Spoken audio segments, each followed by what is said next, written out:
Hi everyone, இன்னைக்கு கார்த்திக் ரேவதியில் ஒரு பயங்கரமான ப்ரோமோ வந்திருக்கு. அதை பற்றி தான் பார்க்க போகிறோம். இந்த வீடியோ பிடிச்சிருந்தா லைக் பண்ணுங்கள் அண்ட் சப்ஸ்கிரைபும் பண்ணுங்கள். வாங்க வீடியோக்குள்ளே போகலாம். அதாவது நேற்றுக்கு மலையில் அடிவாரத்தில் நம்ம ரேவதி தொங்கிட்டு இருந்தாங்கல்ல, அதுக்கப்புறம் இந்த பக்கம் கார்த்திக் பயங்கரமாக சண்டை போட்டுட்ருக்காரு. சண்டை போட்டு முடிச்சதுக்கப்புறம் அவங்க தொங்கிட்டு இருக்காங்க. அவங்க கையை விட்டு நான் உழப்போலான்ற முடிவுக்கு வரும்போது அங்கேருந்து ஒரு கை வருது. அது வேறு யாரும் இல்லை, நம்ம கார்த்திக் கை தான் கொடுத்து காப்பாற்றிட்டு அப்படியே ஒரே பவர் அப்படின்னு பிடிச்சி அவங்கள இழுத்துடுறாரு.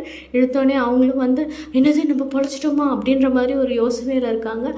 அதுக்கப்புறமா அவங்களுக்கு முதல்ல ராஜா மேலே ஒரு பயங்கரமான நம்பிக்கை வருது. ஓகே, இவர் எப்படியோ நம்மளை காப்பாற்றிட்டாரு அப்படின்ற மாதிரி.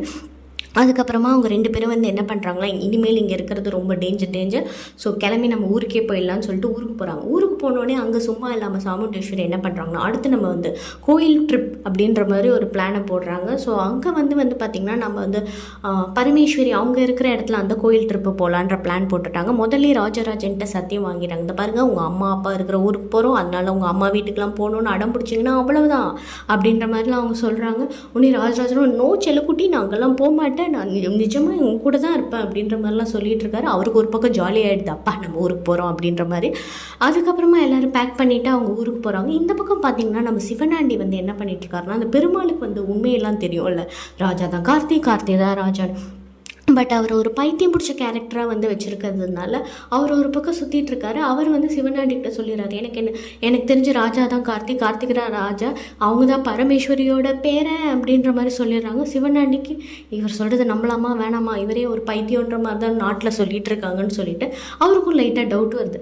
அதுக்கப்புறமா என்ன பண்ணுறாருன்னா, சந்திரகலாவை மீட் பண்ணிவிட்டு, இதை பேர் எனக்கு என்னமோ இந்த ராஜா தான் கார்த்தின்னு நான் நினைக்கிறேன், அப்படி தான் அரசல் புரசலாக பேசிகிட்டு இருக்காங்க, நீ அதை என்னென்னு கன்ஃபார்ம் பண்ணு அப்படின்ற மாதிரி ஒரு குண்டை தூக்கி போட்டுடுறாங்க. சரி, இதுதான் ஊருக்கு போகிற சாக்குன்னு சொல்லிட்டு அங்கே பார்த்திங்கன்னா சாமுண்டேஸ்வரியும் சந்திரகலாவும் மீட் பண்ணி பேசிக்கிட்டு இருக்காங்க. இந்த மாதிரி, அக்கா எனக்கு என்னமோ சந்தேகமாக இருக்குது, ராஜா நம்ம பரமேஸ்வரி அவங்களோட பேரனை நம்ம பார்த்ததே இல்லையே, எங்கே அவங்கள காட்ட சொல்லுங்கள் பார்ப்போம், அவங்க ஊருக்கு தானே நம்ம வந்திருக்கோன்ற ஒரு பெரிய குண்டை தூக்கி போடுறாங்க.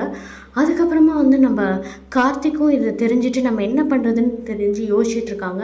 ஆல் பாய்ஸ் மீட்டிங் மாதிரி ராஜராஜன், அதுக்கப்புறம் மயில், கார்த்தி இவங்கெல்லாம் மீட்டிங் போடும்போது அப்போ கார்த்திக் திடீர்னு யோசனை வருது, என் ஃப்ரெண்டு பேர் தானே ராஜா, ஸோ அவனையே ஏன் நம்ம கார்த்தியை, அதாவது பரமேஸ்வரியோட பேரனாக நடிக்க வைக்கக்கூடாதுன்னு சொல்லிட்டு நம்மளோட கார்த்திக்கோட ஃப்ரெண்ட் கேரக்டர் ஒருத்தர் இருப்பார்ல, அவரை கூட்டிகிட்டு வராங்க. அவர் கூட்டிகிட்டு வந்தோடனே என்ன பண்ணுறாருன்னா, இனிமேல் நீ தான்ப்பா ராஜா, பரமேஸ்வரியோட பேரன்னு அவருக்கு பகீர்னு ஆகிடுச்சு, நான் இவ்வளோ நாள் காமெடி ரோல் பண்ணிகிட்டு இருந்தேன்னு எனக்கு திடீர்னு இப்படி ஒரு ஹீரோ ரோல் கொடுத்துட்டீங்களே அப்படின்ற மாதிரி போயிட்டுருக்கு. ஸோ இதுக்கப்புறம் என்னென்னலாம் நடக்க போகுது அப்படின்றத நம்ம அப்கமிங் வீடியோஸில் பார்க்கலாம். இந்த வீடியோ பிடிச்சிருந்தா லைக் பண்ணுங்கள் அண்ட் சப்ஸ்கிரைபும் பண்ணுங்கள். தேங்க்யூ ஃபார் வாட்சிங்.